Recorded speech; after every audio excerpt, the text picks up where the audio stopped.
Hi, and thanks for watching. My name is Mike Colson, a Principal Solutions Architect at AWS, and this is Infrastructure as Code Baseline Security Demo.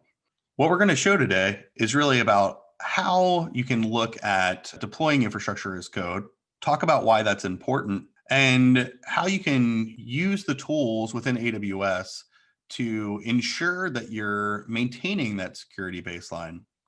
So first, we're going to talk a little bit before we jump into the console about why we want to do things like infrastructure as code. And really, it's about eliminating those manual processes that open you up to configuration issues, to non-secure architectural configuration and changes and builds. And not having a automated process to do things like recovery, to do things like drcoup, to be able to easily replicate for dev, test, and prod environments. With AWS, the ability is there through a series of services. The one that we're going to talk about today is AWS Cloud Formation. AWS Cloud Formation allows you to build out templates, and these templates will be as small as an EC2 instance, Amazon machine image, where you're saying, I want to set up this gold image, and then I want to use this image as the deployment for all of the resources within my infrastructure. But it's also the virtual private cloud environments, the VPCs, it's the security groups, it's the subnets, it's the interconnectivity from the networking standpoint. You take these templates, you add them into a CloudFormation template. That template then can be automated and make API calls on your behalf and create stack sets. Those stack sets then deploy the infrastructure as a whole. So multiple templates strung together, multiple pieces. In the demo that we're going to do today, we're going to be looking at a simple security group configuration drill. So think a stateful firewall set up around resources within a subnet. We're going to create this security group within a VPC from a CloudFormation template.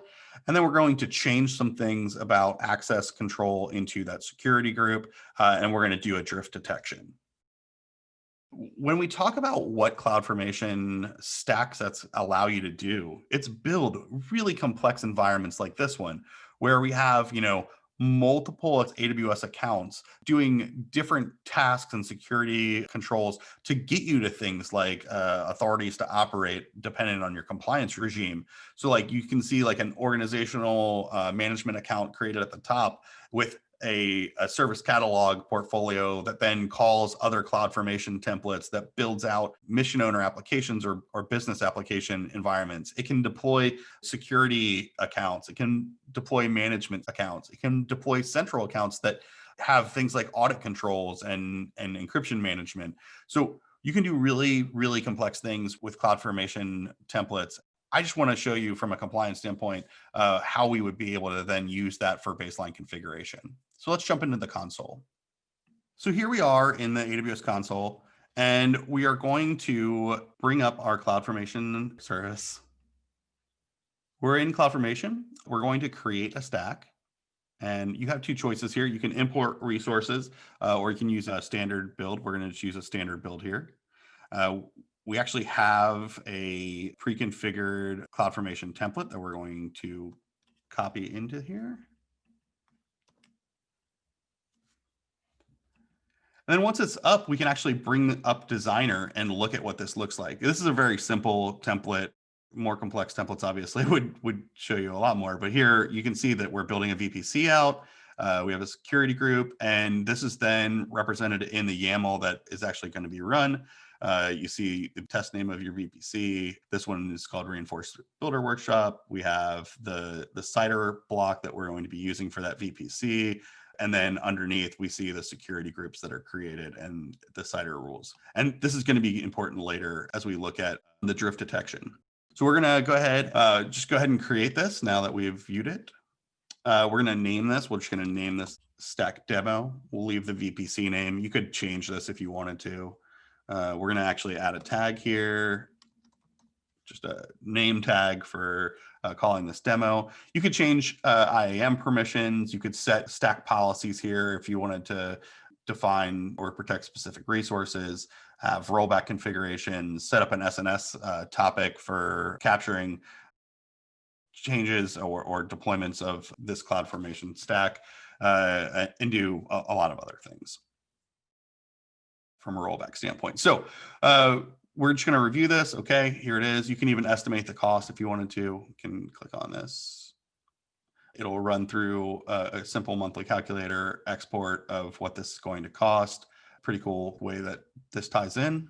There's no resources to this, so no cost here. We're going to go ahead and create the stack. So the stack's in progress. This takes a couple minutes to run, not too long. More complex stacks obviously will take a little bit longer depending on the complexity, how many resources you're trying to stand up, et cetera.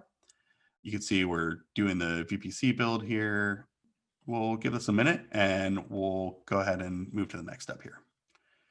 So as you can see, the build is now done. Took about a minute to finish up. So now we want to make a change. So we're going to go back to our service console. We're going to open up EC2. We're going to go to our security groups. And we see our demo security group. We know because we tagged it, but also it says demo security group right here. We're going to go into that security group. And we see that we have some inbound rules here. One is for SSH and one is for RDP. The SSH rule and RDP rule both have configuration for source IP. So this is restricting access for inbound capabilities for these ports to these source IPs. So we're going to edit this inbound rule. So, think you have an admin who doesn't want to follow the rules, or someone has to make a change for an emergency, but then forgets to go back and edit it.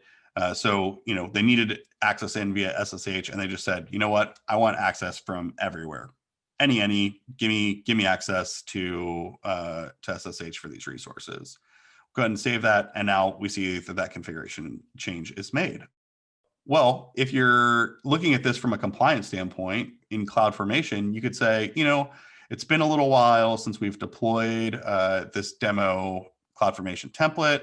I'd like to see if we have any issues because we have an audit coming up, or maybe we've done root cause analysis. We've gotten over the hump on that emergency. Let's see what's changed in our world. So you can come in here and you can say detect drift. It will run a drift detection, and then you can say view drift results. And you'll see that we have some drifts within this Cloud Formation template. And obviously we knew this because we did the drift, but I want to actually view what's going on. So here's the VPC. We see that something was modified, but something is in the security group. So that's somewhat concerning, right?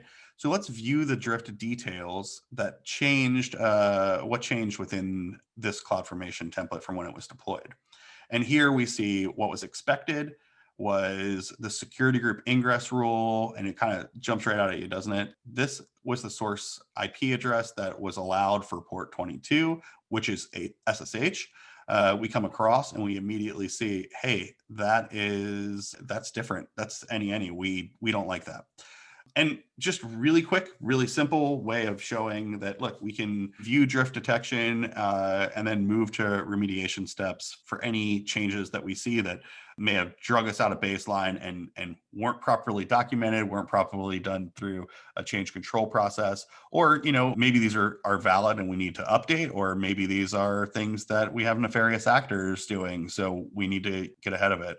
But that's the demo, just really simple way of showing the ability to do a quick drift detection from an infrastructure as code deployment. Obviously, the more complex this gets, the more you'll be able to see as people make changes. But I hope this was useful and something that you can take back and say, all right, you know what, I'm gonna run this against my infrastructure as code and validate the security that we thought we had from a baseline configuration. So thanks so much for watching. I appreciate your time and happy clouding.